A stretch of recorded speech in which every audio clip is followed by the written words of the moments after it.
Welcome back for another helping of oysters, clams, and waddles, presented by Bolin Media. I am Ross Bolin, here with Barrett Dudley to discuss Penultimate Penguin, Episode 7 of The Penguin on HBO, starring Colin Farrell and Kristen Milioti. How we feeling after Penultimate Penguin, Barrett? Penultimate Penguin. It's a real tongue twister. This episode, Ross, I think if I had to describe it, I would say it really reminded me of the time when I was foist playing flashlight tag, and then we saw the gangsta. Foist. And then my mom, she said she had a real thirst for a whiskey soda, and I said, that ain't how the world works. And then my brothers died. Oh, damn. You had a similar experience in your childhood? Move your gigantic fucking water bottle. God, it's right in my camera view, man. We both have huge waters, Barrett and I. Very, very, very reminiscent Of your childhood, of your my own, childhood. your own experience as a young lad. Because when I was growing up, everybody just had just a wild ass accent, and The throwback accents were somehow even more absurd than the present day accents. Yeah, it was really it was funny. It was fun. I loved young Frances though. That was perfect casting. Really, really well done. I thought young Oz was solid too. It almost made me wonder if they cast the kid, and then did the prosthetics on Colin Farrell after the fact to try to match them up. I thought the kid was okay. I thought he was good at being a little shit stain. That's for sure. That's all he was supposed to be. Yeah. It's always weird. It's weird when you have a character who is a caricature almost in a lot of ways. Yeah. And then you have to make the child version of him because you have to keep the same the notes the same, right? So they got to be this. He's got to be this little kind of bowling ball of a kid doing this super thick New York accent. And so he crushed the waddle. He I'll did. give him that. Yeah. No, and overall, I think it worked. But definitely, it was. I was just having a laugh with listening to those kids do their accents. It was an experience. Let's talk about what happened in the episode. Penultimate Penguin is titled Top Hat. I'm not sure why, since no one wore a friggin' top hat. Clearly, I thought it was supposed to be a reference to, the penguin wears a top hat in the comics. Who's gonna be the top hat? Yeah, was that the double entendre? Who's gonna end up on top? Top hat. I saw a bunch of outrage online from top hat. The title had leaked, and all the comic book heads were oh, he's gonna get his patented top hat in this episode. And then there were just zero hats. Did you not see when he got the top hat? No. He got the top hat. He didn't get the top hat. There's no top hat. Zero top hat. But this one was written by Vladimir Svetko, who wrote 28 episodes of Power, which isn't that show that 50 Cent executive produces? That's right. And then directed by Kevin Bray, who actually directed 2 episodes of Succession, kind of random ones. Also directed The Rock's 2004 movie Walking Tall, which I know is a favorite of yours. Classic. And just directed an insane amount of TV. So this was kind of just 2 guys who have worked a ton of television. Episode 7 starts with the flashbacks that we kind of anticipated to Oswald Cobb's childhood. Yeah. At first, I was I almost texted you because I was oh shit, we're getting a bottle episode. We're getting the full. For a moment, I thought we might do full flashback for 9. The whole time. Yeah. Which I'm glad they didn't do that. I'm glad too. Yeah. Given what we saw, it needed to go back and forth. Mama Penguin in the flashback is working numbers. She's got the old 1990s fucking desk calculator there, and she's doing accounting. You gotta hit the books. Yeah, she's doing accounting for the local gangsters. Yeah, that's right. And Oz is her little mama's boy with a Forrest Gump-style brace on one leg. And his 2 brothers bust in and start taking attention and affection that would otherwise be directed at Oz. And they really lay it on thick. We start to see the writing on the wall here immediately, where the mother goes over and starts giving attention to the brothers, and they pan over to Oz, and you can tell he's well, I liked it more when it was only me here. I was Yeah, like, oh, God, he's going to waste his brothers. Now, I couldn't have predicted the way it unfolds, but I did have a bad feeling from the get-go based on the opening of this flashback that, like, the way his brother's demise comes about, like we discussed this even more on Patreon than we did in our ad-based episode last week, that like maybe he was going to have something to do with it, right? We did, yeah. It seemed like that was a piece of the story that they were definitely going to give us. Yeah. Because it's referenced a lot throughout the first 6 episodes. Yeah. But one thing I thought was important to note, Mama Penguin here in this flashback at the beginning of it does seem to be like a pretty well-adjusted, normal, not sociopathic single mother. Like when they bust in and they're screwing around and like one of them's under the table and you think she's about to snap and have like a violent episode that lets you see like, oh, that's why Oz ended up so screwed up. But she gets up and she's like, we're a zombie family. And she starts like playing with the kids. Yeah. And I thought one of the questions we were meant to ask as a result is like, did Mama Penguin make the penguin or did the penguin make Mama Penguin? Well, you know what I'm saying? Right. And later Sophia kind of asks that question as well, right? Well, she just straight up says like, you shaped him into the monster that he is. Yeah. And I don't know that that's necessarily true. I don't know that is what we saw on screen. I think him accidentally or otherwise whacking his brothers broke her. Right. And then she started to feed his whole deal. But we'll get to that. Yeah. But clearly Oz has like a jealousy thing here. Mama Penguin sends the boys off to play so she can focus on her work, and we continue to get shots of his face when Mama Penguin is like kissing and hugging the other brothers goodbye. He don't like that. He don't like that, none. No, Oz don't like that. Not one bit. We see that even as a boy, Oz had this infatuation with like the local crime syndicate, some dude named Rex, who's got rims on the gold rims on the car, Barrett. It was a little on the nose. He's like, check out the rims on his car. I can't do the accent. But he obviously had, the plum Maserati with the gold rims on it. And the oldest brother, Spider, just crawled past me. That was never happened before. The oldest brother like gives the numbers that Mama Penguin worked out to Rex, who was like, I guess, the gangster running their neighborhood. Is this the dude He's a gangster. Is that the dude that he talked about with Alberto? Is it? I don't know. I didn't get the vibe that it was. Yeah, I didn't either. But he's like, growing up, there was this guy, everybody respected him, he ran my neighborhood or whatever. But like, if this was that guy, I didn't feel all that impressed. Yeah. Rex slides them a $50 bill for their troubles, and it starts raining, so the boys decide to go play flashlight tag in the trolley tunnels. And flashlight tag is just hide and seek, except if you're the seeker, you have to shine your light on the hider's face. That's right. Them's the rules. I've done a quick search, and yes, Rex Calabrese is the guy that Penguin is talking about in the pilot in episode 1. Yeah, and he's overly, ambitious with trying to strike up a relationship with this guy. He's like, see you later, Rex. Rex is like, what the fuck is the deal with that one kid? So yeah, things do not go well down in the trolley tunnels. Oz is nominated as the seeker. The other two boys go hide. He's looking for him, finds the trolley coin, which was also a little too on the nose for me. I don't know if we needed that moment. Here's why I was hopeful.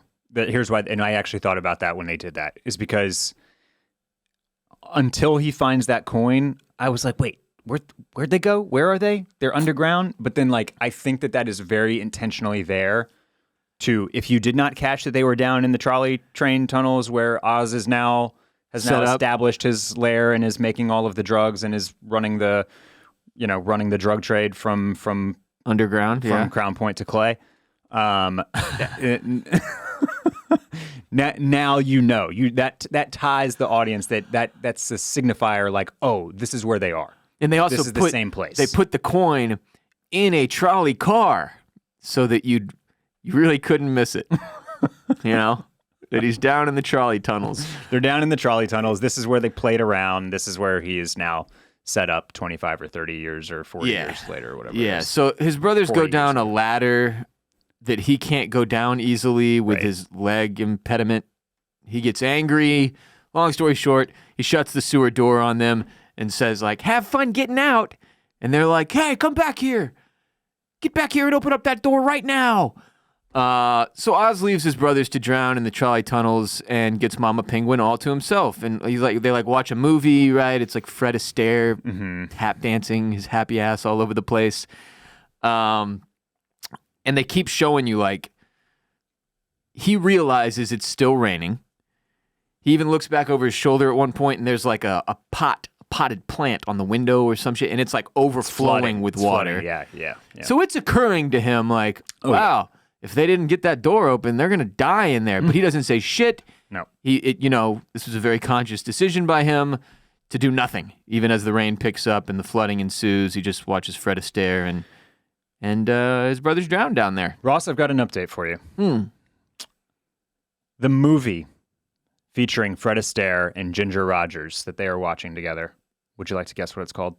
Top Hat. Top Hat. Oh shit! There you go. There it is. There's the tie-in. We did it. Great work there. That's how we got that's how I got the top hat. The top hat. The top hat. Hashtag top hat. So present day, Oz shows back up to Crown Point after the events of last episode to find his safe house apartment has been broken into, even though it does in fact have power now. Mama Penguin is gone.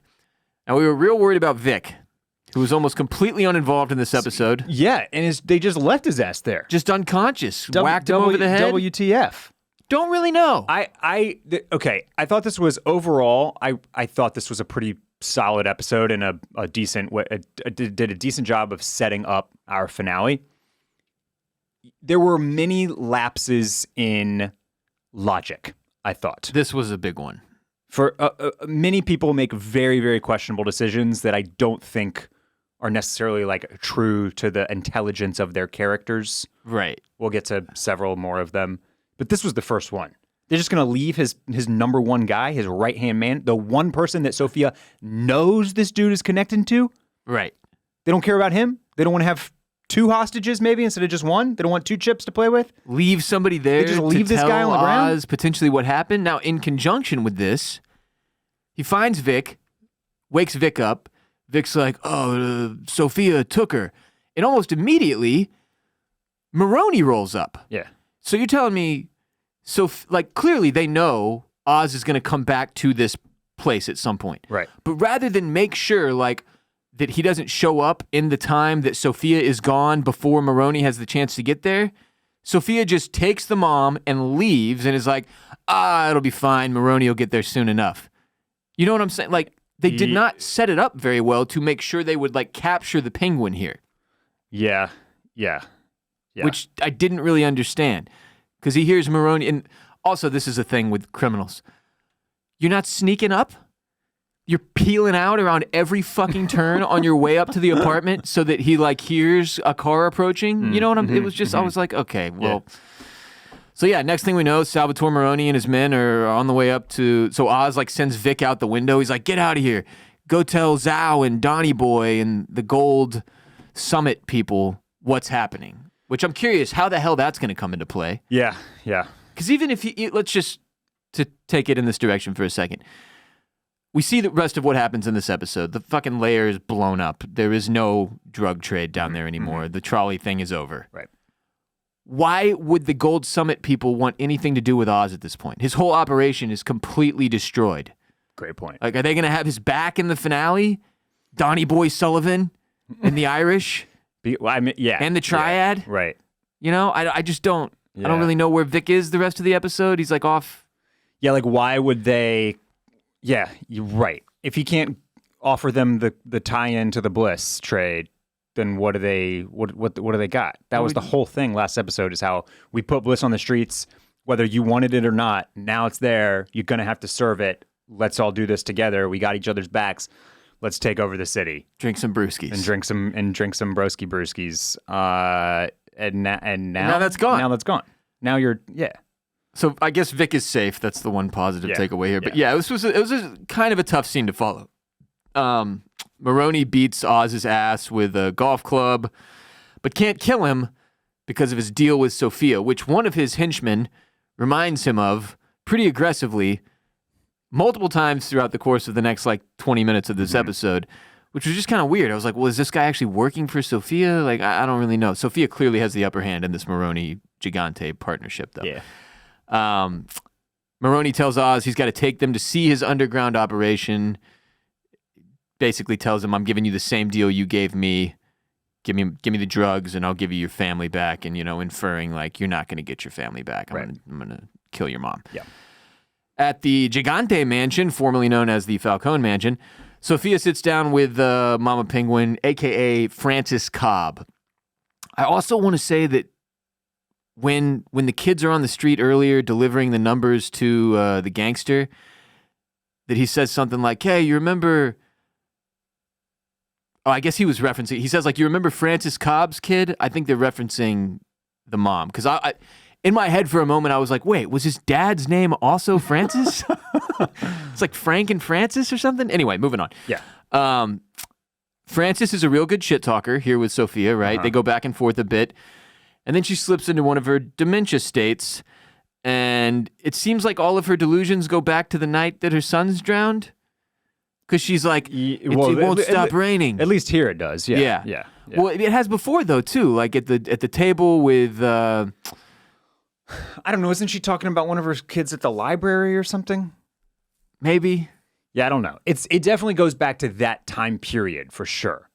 But I think here there's a specific trigger with Sophia asking what happened to them. Right. That sets her off right onto that exact day and night. That we've already watched unfold, yeah. So she's rambling about how they should have been home already. It won't stop raining. They didn't even have their umbrellas. Yeah, and it's a clever device here, too, because it unfolds a little bit more of the story that we don't actually see in present day where, like, then there's a search, the cops are on it, but nobody's doing anything. Like, I wonder, like, do we ever find them? Like, With their bodies recovered? Or they just float off out into the Hudson River or something, or what happened? But yeah, she's obviously a complete mess. With the search on for her other two boys, and I mean, like, we see later that she's she's attempting to recover that mental state, but it very clearly like tears her apart. Yeah, as it would for most mothers. Right. She ends up slapping Sophia. Yeah. But Sophia, knowing she's sick and having some empathy for her mental state, just sort of lets it slide. And it's kind of a tough scene to watch. Dr. Julian Rush, who is not a ghost or not a ghost. He's escorted straight through the door here by somebody that very clearly can see him. Yeah. Not a figment of anyone's imagination. This is a flesh and blood human being. And if you don't know why we're making that reference, it's Patreon last week. He tells Sophia that... This is a great sell for the Patreon, just real quick here. But Ross, without even being conscious of what he was doing... Subconsciously, yes. Subconsciously, I think made two guesses on two different shows on our Patreon episode last week that people were ghosts and not real. One in Grotesquerie. One in Grotesquerie. Travis Kelce's character. Yeah. Which I haven't watched anymore, so I still may or may not be right about that one. And Julian Rush, who you also... But that one was led by a listener voicemail. That was not my fault. Yeah, guessed. But the point is, I fell straight into these traps without even realizing I was doing the thing I've done on several other shows we've covered at this point. Barrett made reference to that fact, and it went completely over my head for like 20 minutes until I finally figured out, like, oh my God, I'm doing it again. I'm theorizing that people aren't real characters, that they're ghosts, or that they're a figment of somebody's imagination. What was the chick's name in House of the Dragon that I did this with? Alice Rivers. Alice Rivers out there. Old Alice Rivers, Fucking Harrenhal. I can't stop. But this guy's real. Julian Rush is real. Julian Rush, it turns out, is real. Yeah, so he tells Sophia that Gia, the little girl that she saved on the night she offed her entire family, is telling her doctor that she saw something the night her parents were killed. And again, this was a little bit tough to follow because Julian gives an explanation. He's like, I've got a relationship with like the psychiatrist at the children's home. And the psychiatrist is tipping me off that Sophia has, that Gia has information about you or something she saw the night her family was murdered. So he's like so well respected that he's getting inside scoops from children's psychiatrists or something. Well, he's, they're all tied together. He's plugged in. He's plugged into the extended Arkham network of psychiatrists and extended Gotham network of psychiatrists and baddies. And does the not baddies as in like the hot chicks one. Right. Baddies as in Bad. like villainous bad doctors. Bad doctors, yes. But villainous doctors. So has he like sent out a report like, guys, I've left Arkham and I now work exclusively for Sophia Gigante? I think he sent out a memo. Yeah. And if you get any information, the press release, a memo that went out on the villainous doctor, hotline on their Discord. On their Discord. Yeah. Yeah. Okay. Well, that clears that up. I was just like, what the fuck? What? Wow. What? He's tied in to various psychiatrists who he used to work with through coming up in the ranks / working with at Arkham Asylum, and he's got a connection. He's got a connection over there that's giving him the info. So then he's like, do you want me to handle this Gia situation? Right. Which I'm pretty sure was him volunteering to whack her, kill this child. He's like he's ready to get into this. It wasn't not that. Right? Like that was definitely on the table, I think. And Sophia's like, no, I got something else I want you to handle, which is Mama Penguin. My guess is that given the character, he was just going to go like warp her mind with some fucked up, therapy into not hypnotization, not talking, hypnotic type of thing. Yeah. Okay. Yeah. Dr. Julian Rush, my least favorite character. Just super connected to the baddies. Want to learn a new language? Well, the best way is to uproot your entire life, drop yourself in the middle of a new country, and figure it out from there. But if you're not ready for that, you can still learn a language the next best way. That's with Babbel. Today's episode is brought to you by Babbel. Speak like a whole new you with Babbel, the science-backed language learning app that gets you talking. Wasting hundreds of dollars on private tutors is the old-school way of learning a new language. Babbel's 10-minute lessons are quick and handcrafted by over 200 language experts, ready to have you talking your new language in 3 weeks, because talking is the key to really knowing any language. Babbel's tips and tools are grounded in real-life stuff you'll actually need. Everything is focused on conversation, so you'll be ready to talk wherever you go. Babbel's courses are incredibly convenient. I've used them to try and regain my grasp on Español, which means Spanish, and they make it super easy to learn how to order food, ask for directions, or speak to merchants without having to consult language apps while out and about or on vacation in a foreign land. Studies from Yale, Michigan State University, and others continue to prove Babbel is better. One study found that using Babbel for 15 hours is equivalent to a full semester at college.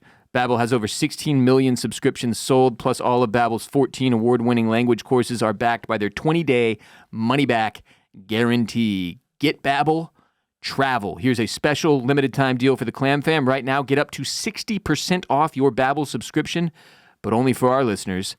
At babbel.com/OCC. Get up to 60% off at babbel.com/OCC, spelled BABBEL.com/OCC. Rules and restrictions may apply. You can find the link and the details to that deal in the description of our episode. So Salvatore Moroni takes his goons and Oz down to the trolley tunnels. He offs a couple of the Penguin's crew and announces that this entire operation now belongs to the Moroni and Gigante families. All right, I got a real issue with this. This just seems dumb. This seems dumb to come into the Penguin's lair, where all of his men are. With all of his men, with no information on what's down here or who's carrying what or what the security's like. You know you can't trust the Penguin. Or doing any research about how loyal or unloyal these guys are to him or getting a mole in there somehow. Nothing. You just come down with like 4 guys and say, this operation's mine now. Like, has this guy never criminaled before? You know? It seemed like a real risk. These people are not trustworthy to just be like, yes, sir, we listen to you now. Right. Fuck the Penguin. Penguin's the one who's been paying them. Yeah. And as we've been taught in this show, that's where loyalty comes from. Right. I had a little bit of an issue with them just like waltzing in here, expecting to just own the operation all of a sudden and have all of these guys just like be on board? Be on board. No questions asked. Sure. Yeah, this is what's happening. Sounds great. Yeah, I guess we're supposed to assume that Moroni assumed that Penguin did a terrible job, like, converting these guys and making them loyal to him. Like, he really believed, we'll just waltz in here, tell them what the deal is, and that'll be that. Right, and this is not like a cocaine cookhouse where it's just like nothing but chicks in their bras, right? And there's like, armed men. It's many armed men. Lots of dudes down here, lots of power guys, you know. They've got that electrician, the power guy, he's down there. You don't know what he's gonna do. No. What if he yanks out all the cords, turns off all the lights? Turns out that's problematic. Should have kept that guy in mind. You know? So, yeah, I don't know. This was another kind of like, It wasn't my favorite. Even the part where, like, you know, we start this scene focusing on one of Penguin's men who was down there, and he's like, wait a minute, I see something funny. And he grabs his gun and, like, comes out ready to be like, hey, stop, and just immediately gets popped. Yeah. And then some other guy is like, well, I'll take care of it then. Everybody get down. And then he gets shot like 6 times. And that's fucking it. Like, it was weird. Yeah. Oz pretty immediately starts trying to get under Moroni's skin. He's talking about, like, the smell of his wife and son burning alive, which is, you know, clearly he's trying to upset this guy because he's making eye contact with the electrician who's still working on this fucking getting the power going down there. Salvatore snaps, which gives Oz an opportunity to fight back. He signals to that dude to kill the lights, and we're off. Oz and Salvatore fight one-on-one. And just when we get to the part where you think Salvatore Moroni has the upper hand on Oz, he goes into cardiac arrest. He has a heart attack? And he dies from his heart, I think. I think so, too. From his broken heart.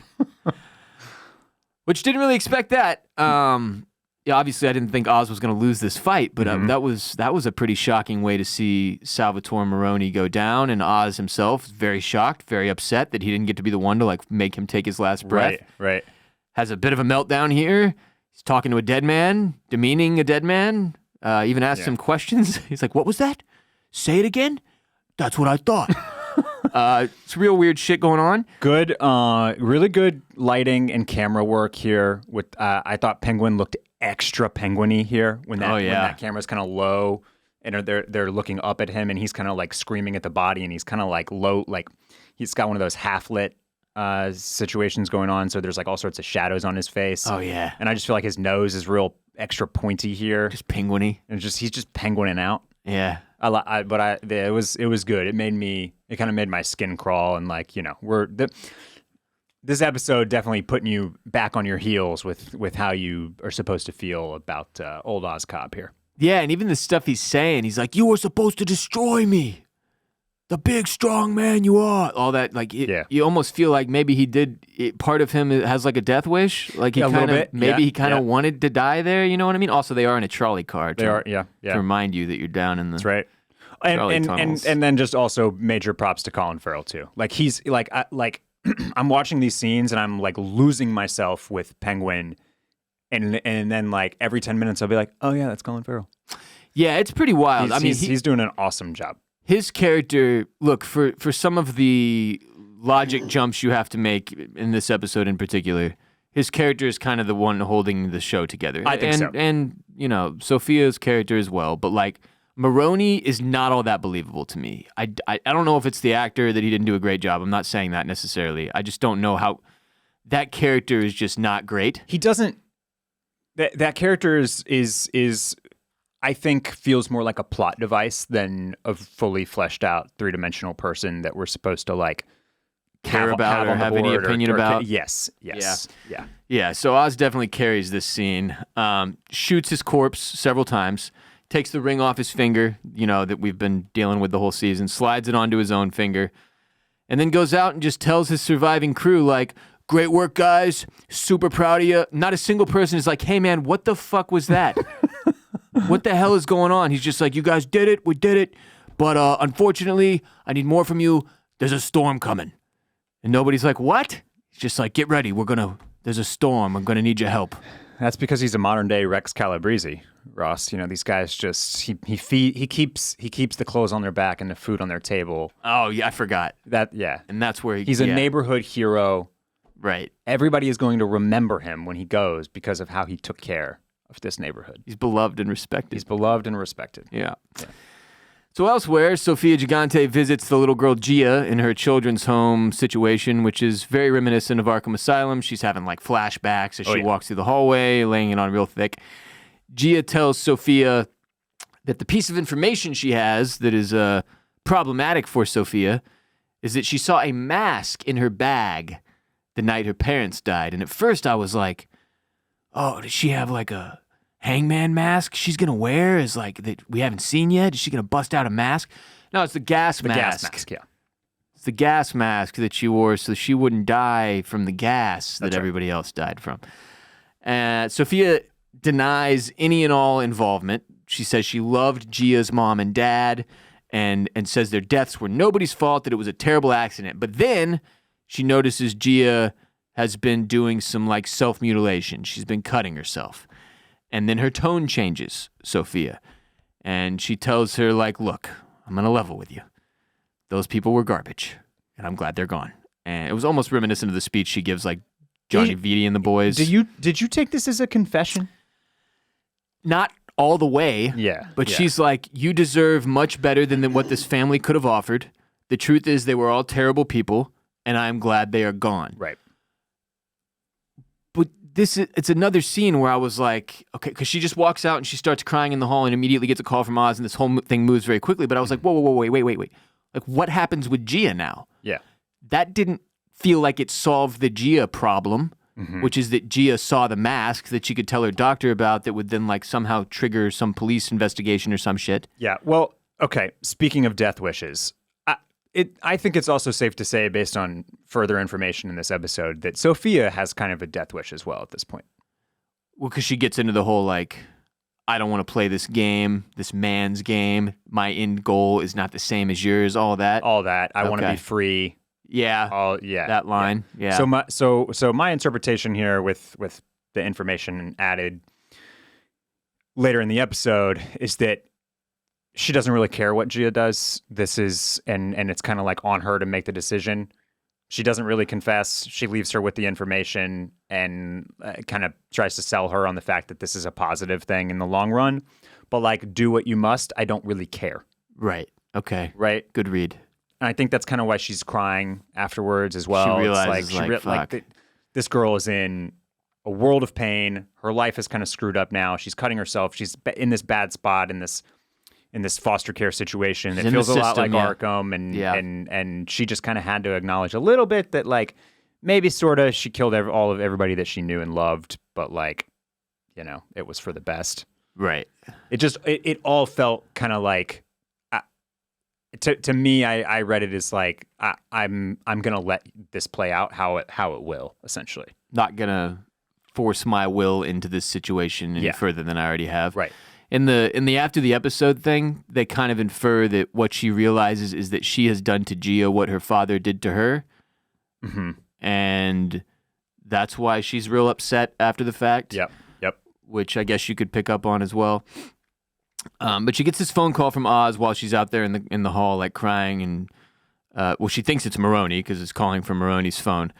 Oz lets her know Salvatore Moroni is dead and tells her, look, all you got to do is bring Mama Penguin to me without a hair on her head out of place, and I will give you the keys to the kingdom, hand over this entire operation, and bow out, which nobody believes he's going to do. And I feel like he's used that pitch like 3 different times in the season now to save his own life, right? Mm-hmm. Or to save somebody. So back at the Gigante residence, Sophia walks in on Dr. Julian Rush doing the red light therapy on Mama Penguin, the same kind of therapy he's been doing to Sophia, right? Yep. To get Sophia to remember like her experience at Arkham and recover from that trauma. I'm curious what we're gonna do with Mama Penguin, because the little snippet we get is Julian getting her to remember, like, go back to the night that it was just her and that Oz and her and like the other boys died, right? Mm-hmm. Mm-hmm. But then she's kind of, she's out of the game for the rest of the episode. Anyway, she takes Julian Rush into the other room, tells him Salvatore is dead, has that whole conversation that we just touched on where she's like, she realizes she has like a panic attack, right? First of all, Julian Rush is like, Oz is setting a trap for you, and she's almost like, no shit. She says her dad put her in an institution, and the second she got out, she walked right into another one. She says, quote, I'm still playing my father's game. I'm abiding by his rules, which I get it. I get what they were trying to do here. It didn't like fully hit for me because I don't really understand what the alternative is, right? If you're going to do like, if you're going to take over the family or create your own new family and have a bunch of henchmen and try to do drug trade, like that's the only version of the game that you're playing. Like, I don't know what else really there is. Yeah. Other than terrorism. Is it just terrorism? Is that the goal? Like, you know what I mean? I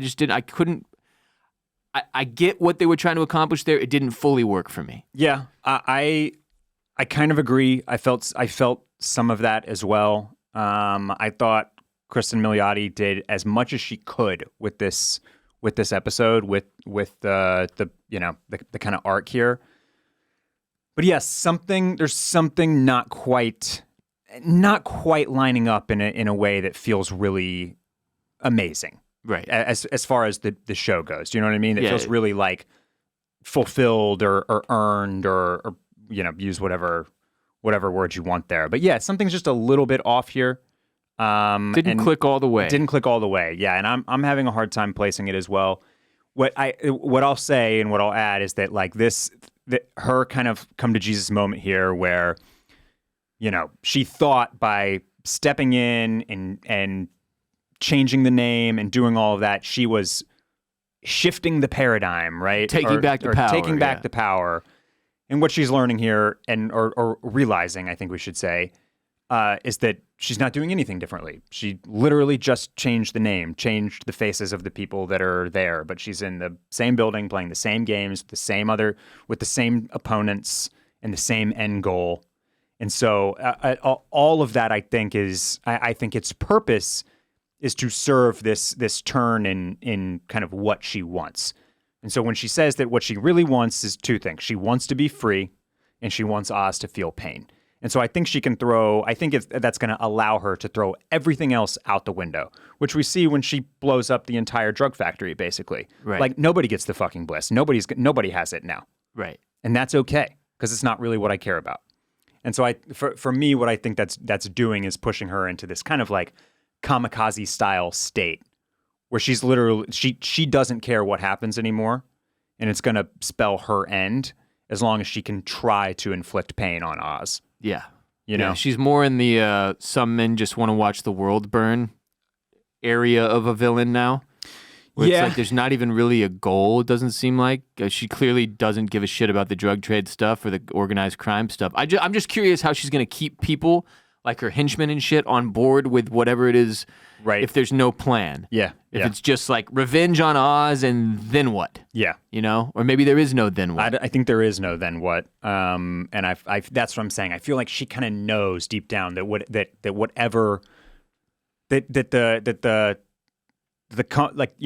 the way this is going to shake out for her in the end is probably death. Yeah. You're probably right. That's what it feels. That's what all of this kind of like preamble and setup and this panic attack and all the conversation that she has with Julian Rush here. That's what it felt like. It was kind of teeing up her end for me. She says, "I want Oz to feel pain, real pain, the kind that I have felt. I need him to suffer for what he's done." Next thing we know, a black G-Wagon that Oz identifies as Sophia's comes down into the tunnels, approaches Oz's lair. This bugged me immediately because I was like, there is no freaking way she's in that car. She's talking to you on the phone. The thing stops short of entering the lair. Immediately, I was like, there's a bomb in there. This is an extremely problematic security situation you have created, my man. Again, we're just skipping over lots and lots and lots of like kind of like criminal 101 type of stuff. You want to get somebody outside to maybe like have her roll down the window and make sure she's in the car before she drives. Fucking vehicle, bro. Before she drives down there, yeah. Search the vehicle. You're just letting people roll in. Yeah. Do any number of things before just letting an unmarked G-Wagon with fully blacked out windows just cruise down into the center of the lair. Didn't seem wise. Yeah. Let's just take the bomb out of it. Even if there wasn't a bomb in there, you would have to at least assume there are several heavily armed men in that vehicle, which puts you, who's just standing there alone, at pretty serious risk for death. Because everybody here should be self-aware. Penguin should know that what he's saying sounds like a trap. So he should know that even if Sophia comes down there, she probably is coming down there thinking that this is a trap. So what's her move going to be? There's going to be a counter. There's going to be a counter. She's up to something. Why would this just shake out? Like she would just be like, yes, let's trade. Done. Yeah, this was tough for me. I was a little perturbed by this entire situation. So Oz tells his men, like, all right, go hide until I give the word. So it looks like it's just me. So this bothered me too, because it's like he's still in the state of mind that he's 2 steps ahead of her. Mm-hmm. Like, oh, I'll just have my guys hide. And then when she comes out of the vehicle and she's, vulnerable, I'll be like, and now, you know what I mean? Like, just a fucking stupid plan. G-Wagon stops short. Oz's phone rings. It's Sophia. She gives Oz this long-winded sort of, erratic speech about how his mother made her realize a few things, that was one aspect of the episode that I did like, that her encounter with Mama Penguin is part of what got the wheels turning in her head, like, holy shit, I'm still doing the same thing that my dad was doing. Yep. G-Wagon pulls up closer. Driver gets out. It's Mama Penguin that actually lays that all out for her, right? Like, this is the same game. You're not doing anything different. Same winners and losers. Yes, big line there. Yeah. Driver gets out and abandons the vehicle, runs off through the tunnels. At this point, anybody with a fully functioning brain is going, oh, fuck, she rigged the car. But he's like, well, I think I'll just waltz over there and check it out for myself. I'm like, dude, what are you doing? He discovers the car is empty. She's still talking to him like, I left you a little surprise, blah, blah, blah. Have you found it yet? He opens the trunk, thinks it's his mother's body, because there's like a red coat in there. Mm-hmm. Yeah, it's like the fur coat. It's a familiar type of looking coat, yes. He pulls back the cover, realizes it's a bomb. There's 20 seconds left on the timer, and Sophia says, like, there's enough time to get out, I think. If you do, come by and see us. So Oz, being Oz, rather than warning anyone else or being like, there's a bomb, run, even on his way out, like, you could have done something, he does not. He just bails, escapes through like a hatch that's just like the one he closed on his brothers just before the explosion. Yep. Which, this was a very large explosion. There was quite a bit of explosives in the back of that vehicle. It takes out like a whole city block. City block just fucking crumbles down into the tunnels, right? Gotham is I mean, it's borderline just in ruins at the moment. They're going through it. Yeah. Especially Crown Point, which you got to remember is where this is. It's once again in Crown the poorest neighborhood in the city that has already been ravaged by floodwaters due to the Riddler's terrorist attack. Is now enduring a secondary terrorist attack that nobody really even knows what the fuck is happening. Explosion goes off. We flash back again to Oz's childhood briefly, where his mother, who is finally like either recovering from the loss of her 2 sons or having a full-on breakdown, emerges from her bedroom, dressed to the nines, tells Oz they're going out. We'd heard this story before from Oz earlier in the season. They go to Monroe's. It's the name of the club, which is the same place Sophia is taking her in the present day to wait for Oz. Now, I'm still confused about how Oz is supposed to know that. Sophia, all she says is, if you survive, come and see us. Which, come by and see us. Like he's supposed to put it together somehow. Or I guess it doesn't matter because he gets knocked out cold and they bring him anyway. Yeah, this is solved later. Yeah, so they dance. She tells Oz, basically, I can't go on anymore. I can't friggin' do this unless you promise to make something of yourself, take care of me, and give me the life that I deserve. And you can see sort of like you said, great performance from younger... Young Francis. Young Francis here. That's the end of that scene. We bounce back to present day. Oz emerges from the tunnels, and it's like a 9/11-esque chaos post-explosion scene. He stumbles through the rubble, thinks he sees Vic, but it's not him. It's just another black guy.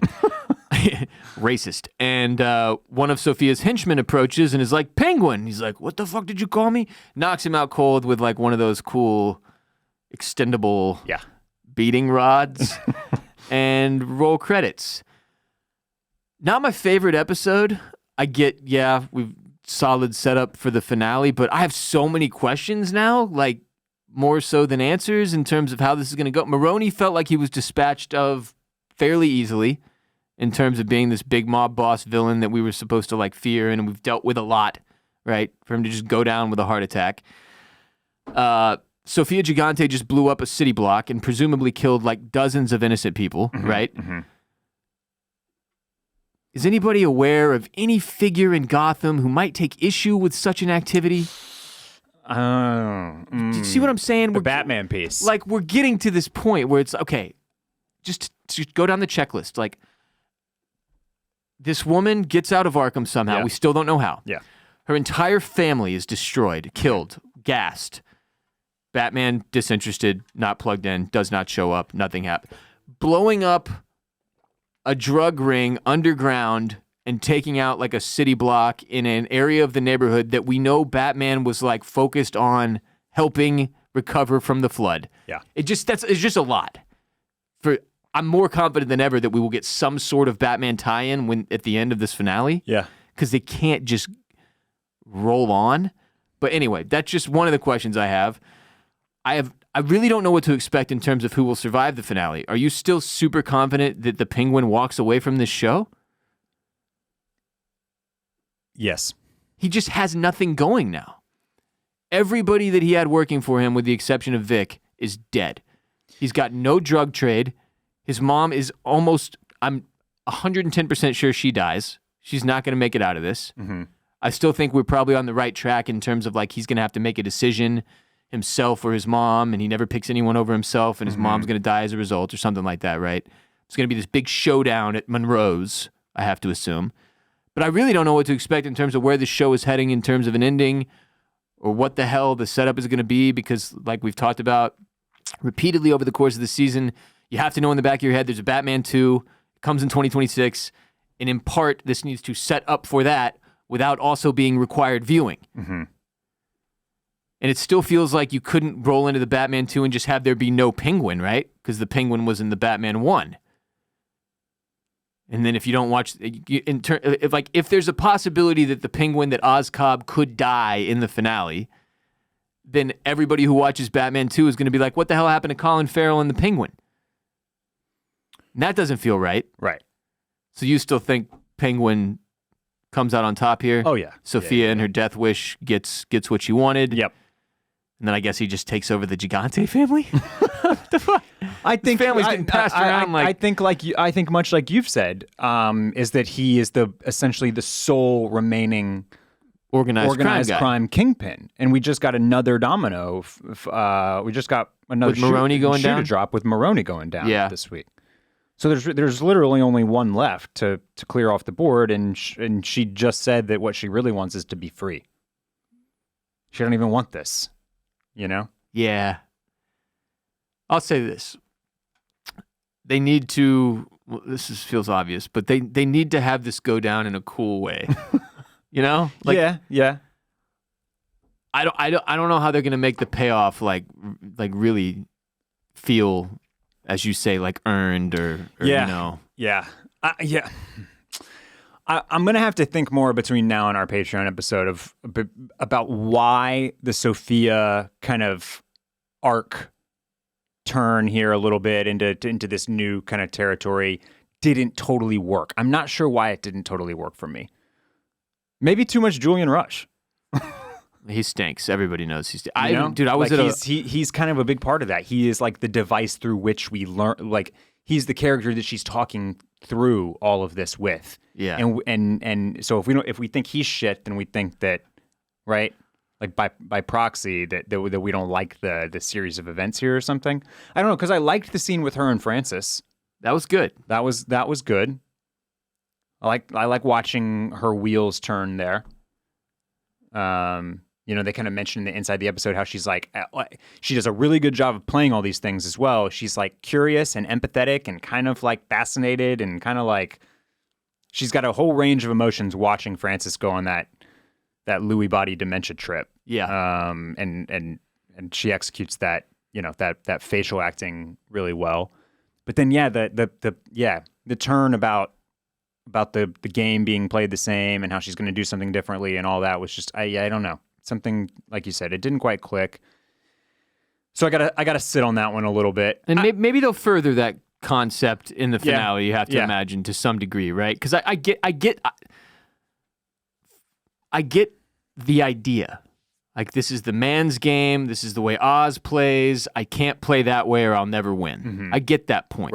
Right. But then what is the alternative? What is the woman's version? What is your version, Sophia? Yeah. And she doesn't lay that out here. We don't know. So I'm like, maybe that gets furthered in the finale.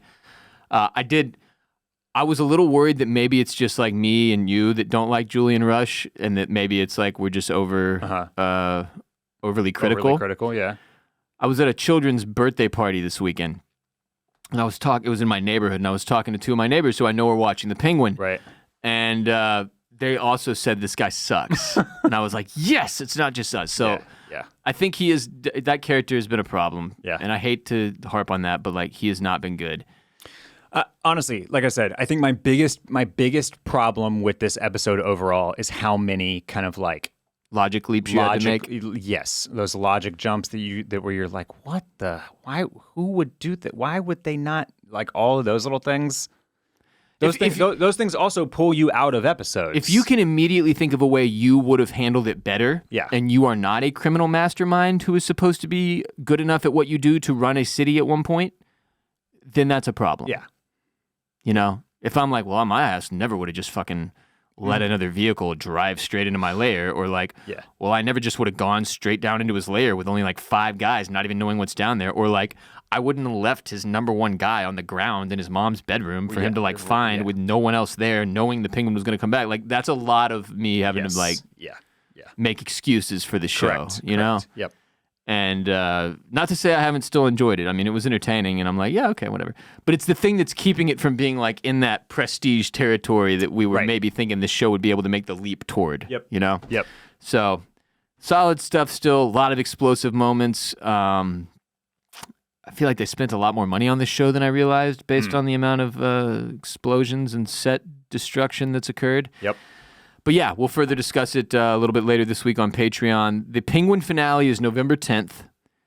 Then the following Sunday, November 17th, Dune Prophecy premieres.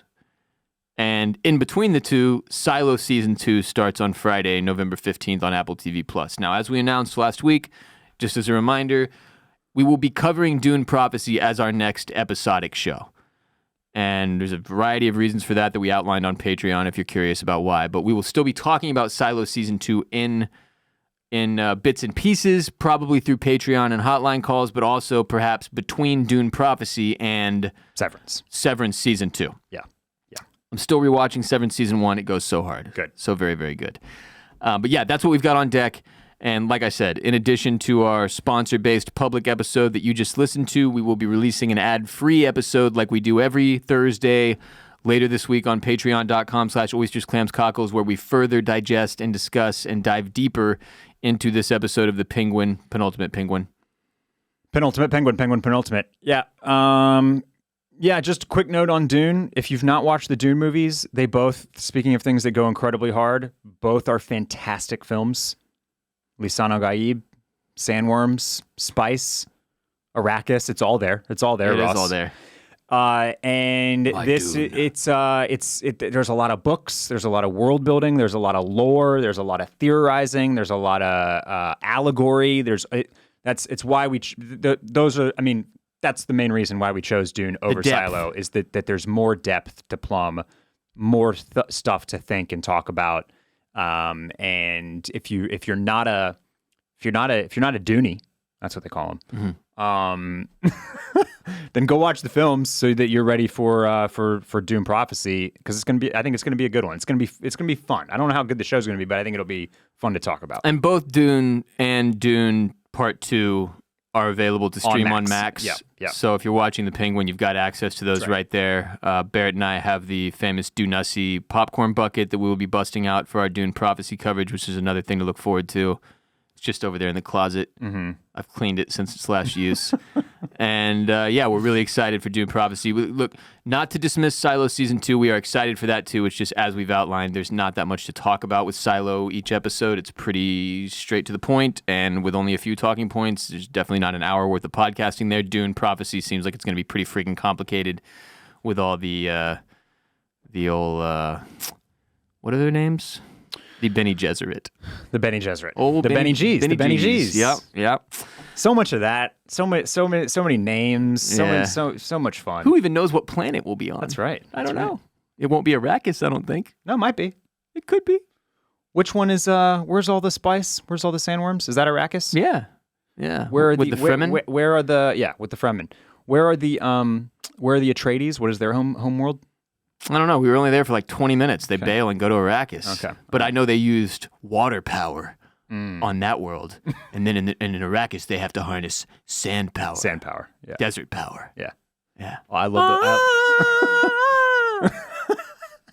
I love those fluttering little choppers too. Oh, the best. They're dragonflies. The ornithopters. They're dragonflies, that's what they are. Yeah. Ornithopters. I think that's what they're called. Shit. All right. Well, anyway, we'll be on patreon.com/oysters, clams, cockles later this week. Please get in there, support our show, enjoy the ad-free episodes. We've done one for every single episode of The Penguin so far, driven by hotline calls from our listeners. You can go hear all of those right now if you go sign up on Patreon and enjoy a 7-day free trial. And if you're like, screw this, it's not for me, then you can just cancel and you won't have spent a dime, and you can enjoy all of our Penguin bonus coverage that we have to offer so far in the episode 7 ad-free exclusive hotline call driven pod will drop later this week. Please support our sponsors. This week we had Babbel. Go to babbel.com/OCC to get up to 60% off your Babbel subscription. Check out the Ross Bolin podcast for more from me. If you're an F1 fan, check out Bolin Media's F1 show. It's called Formula Bone, like a dog gets a bone. Right. Hosted by Jared J-Bone Borislow. You can watch that on youtube.com/@FormulaBone. Follow @FormulaBone on social media, and it's also available on the old podcast platforms. Follow Mr. Dudley on the social medias for more about the content he's got going on. Barrett, what's your at? Share at it. Barrett Dudley. Oh, wow. Yeah. Creative. Very creative, yeah. I'm at WR Bolin. Those are just my initials. I'm also creative. Go to bolinmedia.com to grab yourself some merch. bolinmedia.com/shop specifically. Thanks for being here today. Thanks for listening. Thanks for watching. We look forward to hearing everyone's reactions on Patreon. Mollusk Militia, get your hotline calls in. Holler at us on social media as well. Until next time, waddle, waddle, waddle, waddle, waddle.